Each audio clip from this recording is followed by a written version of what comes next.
kepada dalam diri manusia itu ada seketul tadi. Kalau baik, dia baiklah seluruh. Kalau jahatnya jahat seluruh. Inilah hati. Dan orang selalu cinta buat puasa, orang cinta dia puasa, orang cinta perkara yang membatalkan puasa, orang cinta dia biar puasa. Dah tahu tu, kita buat lah. Kita buat segala benda. Ada yang kita tahu kita buat, ada yang kita tak boleh jaga. Jadi antara syarat puasa macam dia tak boleh makan dan minum, dah tentulah kan, tak boleh makan dan minum. Antaranya Nabi kata, ramai umatku berpuasa hanya dapat lampakan dahaga saja. Ada satu lagi Nabi kata, berpuasa bukan saja lapar dan dahaga, bahkan menahan mulut daripada berbual perkara-perkara lawa. Jadi dalam kehidupan kita ni, atas kita hidup ini, saya dah cerita dulu. Kita datang kerja pagi, balik petang, apa semua. Alah kerana kita mengejar dunia. Kita mengejar dunia di atas beberapa sebab. Yang pada kebiasaannya kita rasa kita mengejar dunia kerana ini adalah kebiasaan dan tanggungjawab kita. Kita mengejar dunia kerana kita perlu ada rumah. Kita mengejar dunia kerana kita perlu menanggung hidup. Anak-anak makan, bini nak makan. Tapi jauh di dalam dia sebenarnya cara kita mencari dunia ini sebenarnya telah dicorakkan oleh Yahudi. Dan orang Yahudi ini, dia mengetahui lebih banyak daripada orang Islam sendiri, terutamanya mengenai Al-Quran, mengenai tafsiran, mengenai pegangan, mengenai akidah. Maka dengan sebab dia tahu lebih banyak daripada orang Islam, dia juga tahu lebih banyak bagaimana cara untuk menjahanamkan orang Islam. Jadi hari ini kita berpuasa di atas kefahaman bahawa kita menjalankan ibadah puasa kerana kita membuat ibadah. Kalau kita tanya setengah-setengah orang, ibadah itu sendiri dia paling lama. Saya sekarang tanya satu budak, kenapa puasa? Bulan puasa, dia jawab. Dia jawab bulan puasa. Masa apa ni mak tak ada lama dah. Kenapa kena puasa mak? Dia bulan puasa, orang tak makan, tak minum.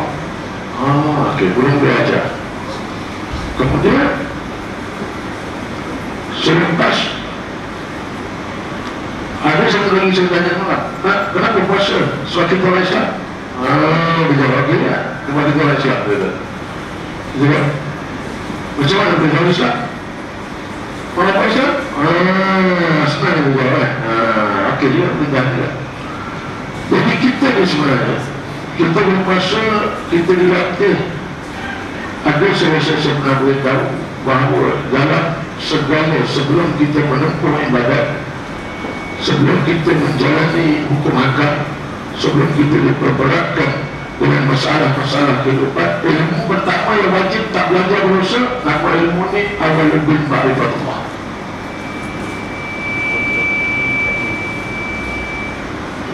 Kalau mereka ramai datang memahami sikit. Akhirnya awalul bin ma'rifatullah. Awalul bin ma'rifatullah ini bahasa Melayu dia awal agama mengenal Allah. Semua orang Melayu kalau dengan ma'rifat. Kau tahu orang ma'rifat dia nak ilmu ma'rifat yang bergerbang mulai ilmu ma'rifat pada perkataan dia. Masa dia bilang kepada orang dia hantar dia apa dia ma'rifat syariat hakikat. Dia sebut sudah masa bunyi at belakangan dia sebut sudah fahamnya tidak kadang-kadang. Ma'rifat ni yang awal. Ilmu awal ni kalau kita belajar, maka kita tahu kenapa kita puasa. Kalau kita belajar, maka kita tahu kenapa kita sembahyang. Kalau kita belajar, kita tahu kenapa kita perlu buat baik. Tapi kebanyakan orang dia ajar anak dia, standard dah ajar anak dia kan, masing-masing kelas, ikut kelas. Kelas pondok, kelas kampung, okey. Awal lebih ma'rifatullah ni satu keutamaan. Saya berjaya, saya berlaj, Awal dia paling Tuhan ada waktu dia. Ingat ya, pukul 2 petang ni kelas tahun ni, pukul 5 swimming, enggak. Pukul 6 tenis, dia ada kelas dia kan, dunia dia. Jadi orang meletakkan di atas pendidikan bapa kita lah, yang meletakkan anak-anak kita itu di atas kefahaman ibadat daripada masyarakat datang, ataupun bapak-bapak kita yang meletakkan kefahaman puasa kita hari ini. Maka setengah orang dia tahan makan dan minum, setengah orang dia menahan puasa dengan tidak melihat aurat perempuan. Jadi kalau orang buta siapa mana? Orang buta pekak itu. Yang buta pekak. Orang cakap mumpat boleh tak dengar, perempuan raja boleh tak nampak. Oh, selamat lah dia. Kalau pula bisu tak cakap pula dengan orang. Cukup letak bisu buta pekak. Sesuatu ya, senang ke tu? Buat boleh kasih selamat, kalau cuma tu tak apa-apa. Betul tak? Ada lagi tu je. Ada lagi kalau betul puasa, maka dia tahu puasa dia baik. Macam mana? Apa pendapat bantuan yang biasa? Maka dengan semuanya itu tadi saya dapat kenapa satu kali itu saya kata nasi betul daging itu dia penting.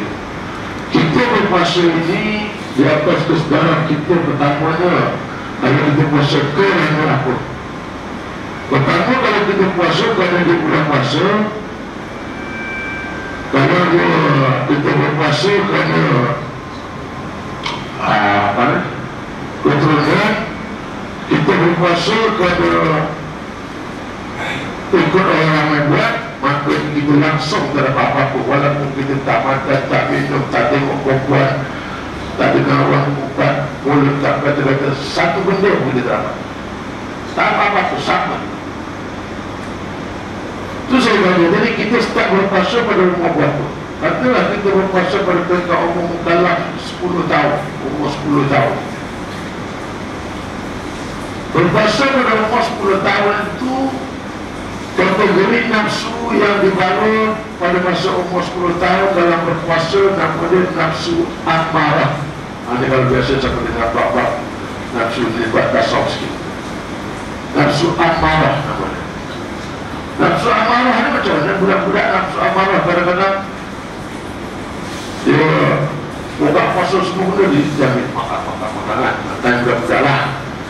Kalau time kat sekolah tu koyak kamu korang, conting ketawa, ataupun yang paling hebat lagi ni pancit kat kereta cikgu ataupun kat darjah 1, pancit ketawa kereta cikgu dah ada lah. Umur 10 tahun hari ni dah ada lah menyerang kawan-kawan mencedera dan tak ada. Itu amarah tu. Dan sekarang hari ni umur kita berapa? Umur tuan-tuan lah, umur saya dah 60. Umur tuan-tuan tu umur saya umur saya hari ni umur saya 47 tahun. Tahun ni saya puasa umur saya ke 47. Sama ke tidak nafsu saya berpuasa pada umur 47 dengan umur 10 tahun. Kalau 10 tahun tu saya masih amarah, nafsu apa yang saya bawa pada umur 47 tahun? Kalau kata nafsu ada 7, nafsu ada amarah, menangis sikit lawamah, bagus sikit mulhamah, naik lagi mutmainnah. Sampai sini Allah dah panggil kita balik. Ingat, ya ayyuhan nafsul mutmainnah irji'i ila rabbiki radiyatan mardiyah. Wahai nafsu yang tenang, kata Allah, kembalilah engkau kepada Tuhanmu dalam keadaan redha dan redha. Selepas mutmainnah ada radiyah, selepas radiyah ada mardiyah, lepas mardiyah ada kamilah. Kamilah ni tak payah kerja, tak apa nak. Kamilah ni balik Allah, dia tak kerja, Allah beri dia makanan. Jadi kita ni umur 10 tahun kita berpuasa dekat nafsu amarah. Umur 47 tahun hari ni aku dah tahu puasa yang peringkat. Rasanya amarah lagi, tak naik-naik. Masa tengok kuih masih terkejut lagi. Kalau pergi pasal Ramadan tu kan, terkejut. Ingat itu saya dapat baju baju batu, ingat tak? Tak pernah ada, bukan aurat, kan? Pada tengok mana jago itu. Luar begitu je kalau siapa yang meja kuih tengok. Tak lain, tuan tak tengok. Tak jago batu je. Kuih lapis, minum, sering muka, akok, kausui, apa balik, lebat. Contohnya kuih karto, kuih hilang apa uji. Allah. Subang bagus saja ada Subang.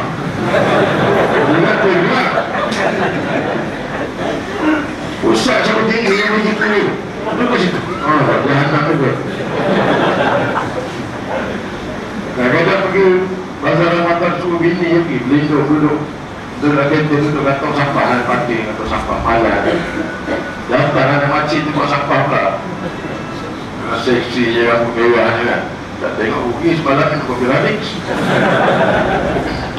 Macam mana nafsu dan masanya sama 10 tahun. Jadi apa tingkat takut? Apa tingkat bagi puasa? Ya macam mana garanti yang kita beli, garanti yang kita selamat masuk surga Allah? Kalau kita puasa sama standar 10 tahun, orang beli kuih petang itu amarah. Aku tengok ini pamit, aku tengok itu pamit, aku tengok apa banyak tadi sampai rasa sudah masuk nama empat. Habis kuih kita boleh. Masuk tak balak pun, tak ada aja semua nak makan. Bawa kau ambil roti jam 2 kaki.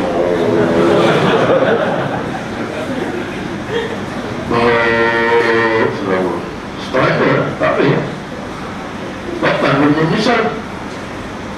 Allah inna mubazzirin ya ikhwan syaitan. Boleh baca ya ikhwan?